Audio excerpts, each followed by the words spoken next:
Não tenho coragem de disciplinar ou corrigir meu filho. Provérbios 22, 6. Ensina a criança no caminho em que deve andar, e quando for velho não se desviará dele. A pergunta inquietante é: por que pais cristãos que conhecem o ensino da palavra de Deus sobre educação de filhos se recusam a aplicar a disciplina ou correção? Conheço pais e mães que são cristãos sérios, que têm desejo sincero de que seus filhos cresçam diante de Deus, que frequentam regularmente a igreja, que leem a Bíblia, mas não aplicam a disciplina bíblica nos seus filhos. Alguns deles nem mesmo se indispõem com os filhos. Por que isso acontece? Alguns motivos, consequências e soluções.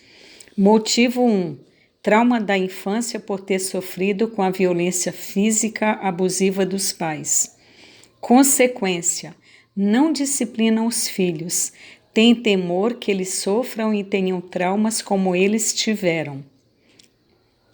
Solução: compreender que a disciplina que Deus instituiu não é violência nem abuso e que, quando corretamente aplicada, produz frutos de obediência e santidade na vida dos filhos. A disciplina bíblica é necessária, não é opcional. São deveres dos pais. Se os pais se omitirem, não haverá jeito. Motivo 2. Acham que os filhos são pequenos demais. Acham que a atitude errada deles é coisa de criança e que vai passar com o tempo. Consequência: ficam adiando a disciplina e são demasiadamente tolerantes com as demonstrações de desobediência e teimosia dos filhos. Quando os filhos crescerem e continuarem fazendo coisas erradas, vão continuar a buscar desculpas. No fundo, não querem se indispor com o filho, isto é, querem ser legais todo o tempo.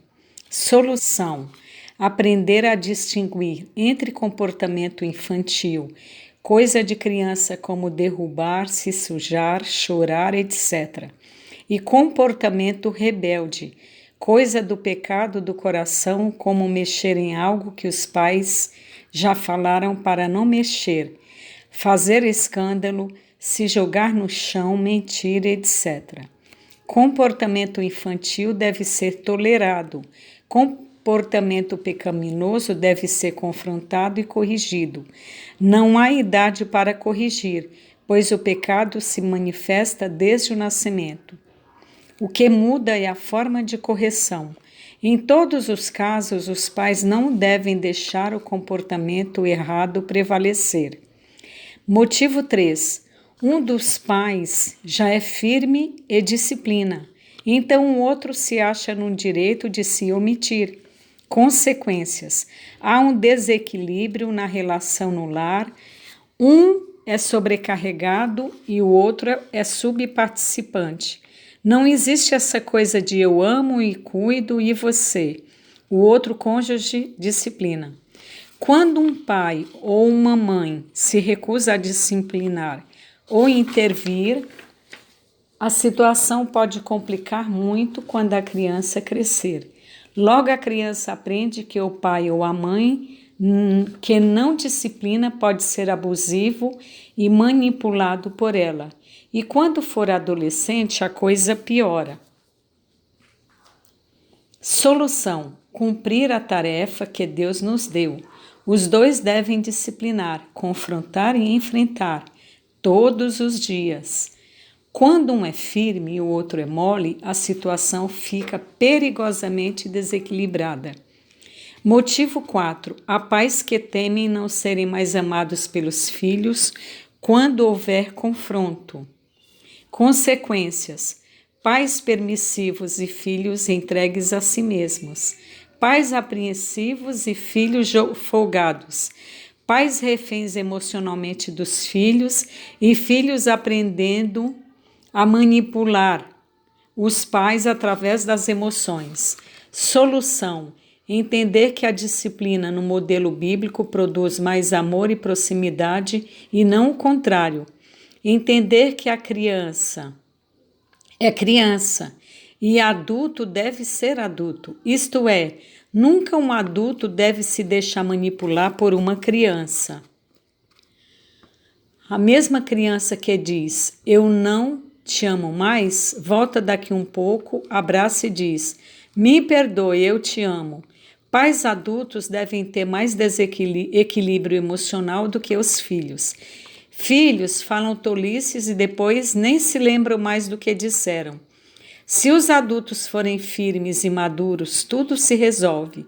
Se os pais forem moles, os filhos aprendem a manipular. Motivo 5. Há pais que acham que os filhos deles são tão especiais que nunca precisam de correção.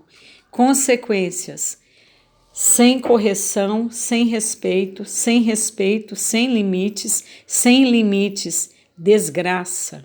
Solução: todas as crianças vão cometer atos de desobediência e de pecado voluntário e vão necessitar de correção. Umas mais, outras menos, mas nenhuma, nada. Motivo 6. Há pais que duvidam do ensino bíblico da correção física e só ficam na conversa interminável.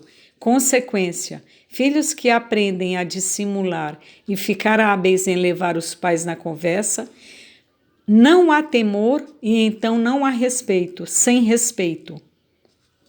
Solução: a Bíblia não ensina somente correção física. Ademais, a correção física deve estar sempre inserida num contexto de amor e convivência. Isto posto, não creio haver possibilidade de que crianças pequenas não precisem, ao menos algumas vezes, conversar com chinelo. Veja bem, você dialogou e o comportamento errado cessou. Que bom, não precisa haver desgaste. Você conversou e nada mudou.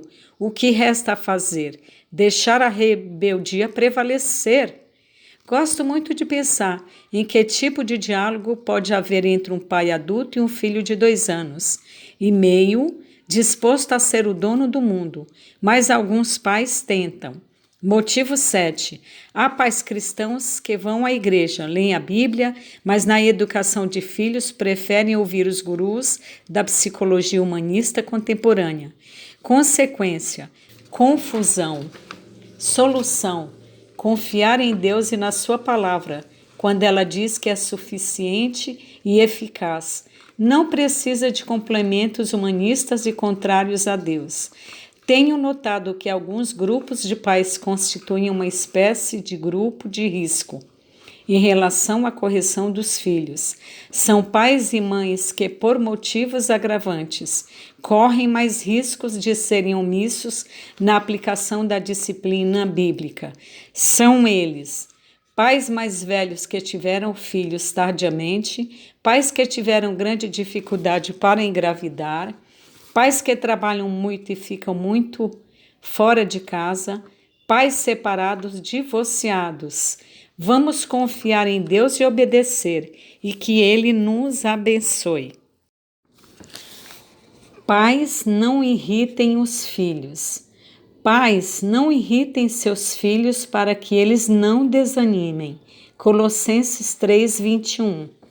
Está claro nas Escrituras que os filhos devem obedecer aos pais, mas para equilibrar a relação, o Espírito Santo também providenciou uma mensagem clara aos pais: não irritem os seus filhos, porque a irritação gratuita dos pais provoca desânimo nos filhos.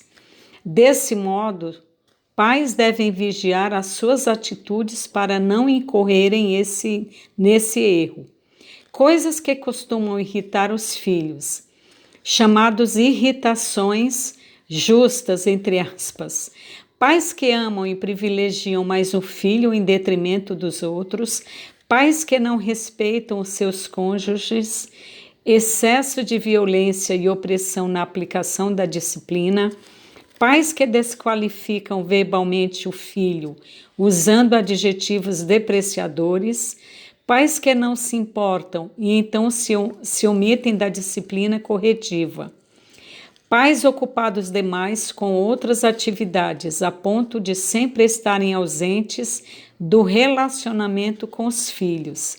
Pais que trabalham demais e estão sempre estressados em casa. Hipocrisia. Os pais falam uma coisa, mas fazem outra, principalmente hipocrisia religiosa. Pais que nunca expressam seu amor através de gestos, toques e palavras. Excesso de atividades durante a semana. Os pais matriculam os filhos em um monte de coisa e os filhos não aguentam. Pais que nunca ouvem os filhos nem respeitam as suas opiniões. Pais excessivamente permissivos, que deixam os filhos largados e que nunca dizem não. Pais egocêntricos, mais preocupados com o seu bem-estar do que o bem-estar da família. Pais extravagantes e que constantemente fazem os filhos passarem vergonha por suas atitudes e estilo diferente. Pais que nunca estão presentes nos momentos chaves da vida do filho. Pais que enchem os filhos de dinheiro sem limites, que compensam a ausência. Pais que não conseguem prover o básico para a sobrevivência da família. Pais alcoólatras ou drogados. Pais violentos contra o cônjuge e contra a própria família. Pais que se divorciam ou separam para viverem outras aventuras amorosas em detrimento da família atual. Pais que não sabem envelhecer e querem se vestir e se portar como garotões, gatinhas, muitas vezes disputando com os filhos. Pais que nunca reconhecem que estavam errados e nunca pedem perdão. Pais que exigem demasiadamente dos filhos, muito além do que eles podem realmente fazer, principalmente nos esportes e estudos. Pais que projetam as suas frustrações passadas sobre os filhos, querem que estes sejam tudo o que os pais queriam ter sido, mas não conseguiram. Com relação à profissão, desempenham nos esportes, etc. Pais frustrados e infelizes com a paternidade ou maternidade, que fazem transparecer o quanto os filhos são estorvo na vida deles. Pais que dão mau exemplo no relacionamento com Deus. A palavra grega usada no texto para desânimo é atumocin, ficar desanimado, desfalecer, murchar, faltar correção, disposição, desistir. Vigiemos as nossas atitudes para não perdermos a credibilidade e não murcharmos os nossos filhos.